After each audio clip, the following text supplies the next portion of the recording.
তো বস, এখন এই ভিডিওতে আমরা ইন্ডিয়ান সিনেমার বেশ কিছু আপডেটস দেবো। তো চলো আজকের ভিডিও শুরু করা যাক। প্রথমে আমরা কথা বলবো অভিমান ছবির আরও একটা গান আদর নিয়ে, যে গানটা লিরিক্স লিখেছে, গানটা কম্পোজ করেছে সৃজিত মুখার্জি। তো কেমন লাগলো এই গানটা? দেখুন, সৃজিত মুখার্জির গানের টেস্ট কীরকম সেটা আমরা এত বছর ধরে টের পেয়েছি। তো যখনই সৃজিতদার ছবি আসে, গান খুব ভালো হয় পার্টিকুলার। এবার এই গানটা কেমন লাগলো আমি আপনাদের বলছি, আপনারা প্লিজ এই গানটা গিয়ে শুনুন। গানটা আপনারা বারবার শুনবেন। গানটা গেয়েছে সুতীর্থ চক্রবর্তী এবং তিনি খুব যত্ন নিয়ে, খুব আদরের সাথে গানটা গেয়েছেন। গানটার নাম যেরকম আদর, এবং গানের পার্টিকুলার ওই লাইনটা, মায়া থাক ছায়া থাক থাক জীবনে আদর, এই পার্টিকুলার পিসটা আমার দারুণ লেগেছে।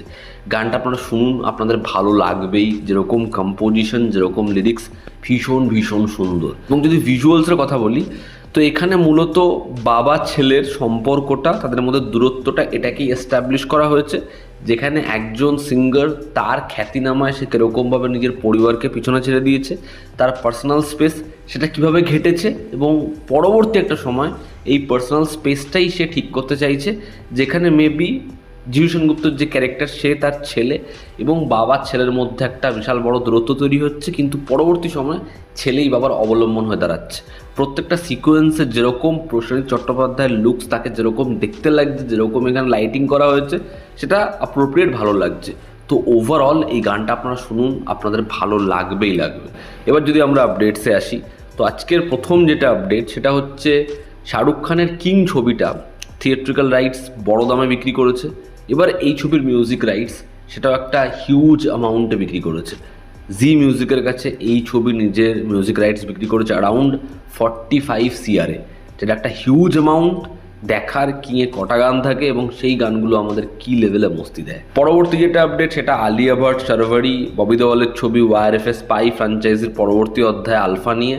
এই ছবিটা নিজের রিলিজ ডেট আবার বদল করেছে। না, এই ছবিটা পেছাচ্ছে না, এই ছবিটা আবার এগিয়ে আসছে। ছবিটার নতুন রিলিজ ডেট হচ্ছে 3 জুলাই। দেখার এই ছবিটা বক্স অফিসে কীরকম নাম্বার আনতে পারে।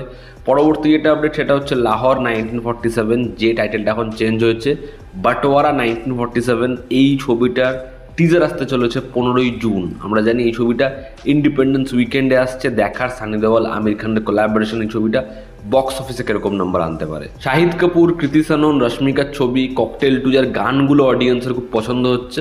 এই ছবির প্রথমে ট্রেলার আসার কথা ছিল হচ্ছে 29শে মে, যেটা পরবর্তী সময় পোস্টপোন হয়। ছবির এখন ট্রেলার আসবে 2 জুন। দেখার ট্রেলারটা হয় কেমন। পরবর্তী যেটা আপডেট, শক্তিশালিনী, এই ছবির শুটিং পুরোপুরি কমপ্লিট।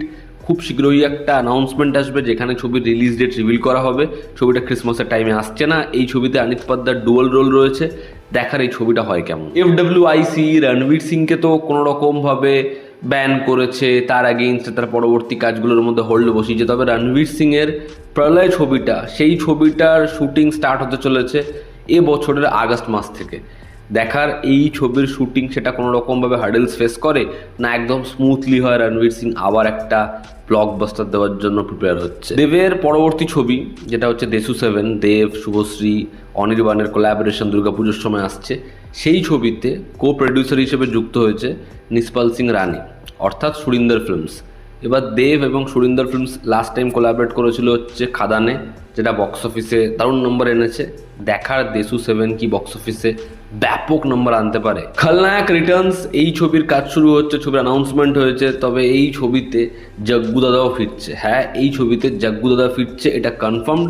তো একদম কন্টিনিউয়েশন এই ছবিটা প্রপারলি বলা যায়। দেখার এই ছবিতে আর কে কে অ্যাড হয়। পরবর্তী যেটা আপডেট, সোনাদার সপ্তডিঙার গুপ্তধন, এই ছবিটা বক্স অফিসে যা নাম্বার আনছে, যদি এই ছবিটা হলিডে মানে দুর্গাপুজো বা ক্রিসমাসের টাইমে আসতো, তাহলে জাস্ট ভাবো ছবির নাম্বার কোথায় যেত। আচ্ছা বাংলার বড় বড় সাকসেসফুল ছবিকে জাস্ট ধুলিস্যাৎ করে দিত। এই ছবিটা নিজের সেকেন্ড উইকে প্লেক্স কালেকশন করেছে অ্যারাউন্ড 1,18,00,000 টাকার, যেখানে ওয়েস্ট বেঙ্গল থেকেই 1,08,00,000 টাকার আনুমানিক ব্যবসা করেছে ছবিটার। 2 সপ্তাহে প্লেক্স কালেকশন 2,73,00,000 টাকা, স্ম্যাশিং। যদি দুর্গাপুজো আসতো এই নাম্বারটা কোথায় যেত খালি ভাবো। FWICর এই যে এরকম একটা পদক্ষেপ, রণবীর সিংয়ের কাজের এগেইনস্টে হোল্ড, উল্টো দিকে ফারহান আখতার। যতবারই রণবীর সিং তার দিক থেকে কিছু অ্যাপ্রোচ করতে চাইছে, তারা পুরোপুরি বিষয়টা ডিনাই করছে। এবার এই বিষয়টার মধ্যে ঢুকছে সালমান খান এবং ফারহান আখতার রণবীর সিংয়ের মধ্যে যা জটলা হয়েছে সেটা যাতে কোনোভাবে কারো কাজকে ক্ষতিগ্রস্ত না করে, সেই কারণে সালমান খান চাইছে এই দুজনের মধ্যে একটা সন্ধি ঘটাতে। তো দেখার ভাইজানের এই ইনিশিয়েটিভ কি এই সমস্যার সুরাহা করতে পারে, না আবার জবাবই হোক জিনিসটা ব্যর্থ হয়।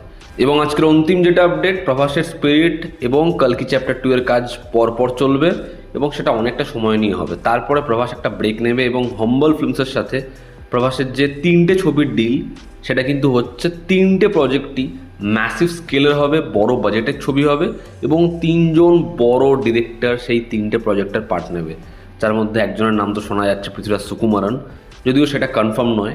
তবে প্রভাসের যে লাইন আপ সেটা দেখে বলতেই হয় ম্যাসিভ লাইন আপ, এবং তার এবার কেরিয়ারে আপকামিং এরকম কোনো ছবি নেই যেটা রাজা সাহাবের মতো চিন্দি কোনো ছবি।